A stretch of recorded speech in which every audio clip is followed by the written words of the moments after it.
पाहुयात पुढची मोठी बातमी। विजयसिंग मोहिते पाटलांनी राजन पाटील यांची भेट घेतली आहे। राजन पाटील यांच्या अहमदनगरमधील निवासस्थानी अनगरमधील निवासस्थानी ही भेट झालेली आहे। तर भेटीनंतर राजकीय चर्चांना उधाण आलंय। विजयसिंग मोहिते पाटील यांच्या पुत्राने धैर्यशील मोहिते पाटील हे राष्ट्रवादी शरदचंद्र पवार पक्षाकडून माढ्यामध्ये उमेदवार आहेत आणि महायुतीच्या विरोधामध्ये लढताना दिसतायत। तर मोहोळचे माजी आमदार राजन पाटील यांनी राष्ट्रवादीच्या फुटीनंतर अजित पवारांसोबत राहण्याचा निर्णय घेतला होता, पण आता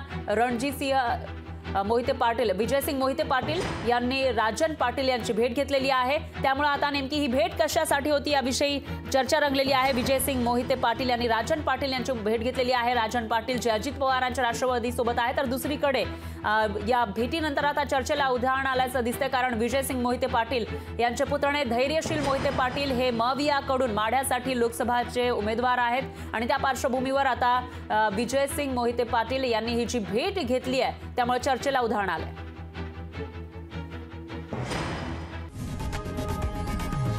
लोकशाही मराठी ऐका, पहा, जागरूक रहा।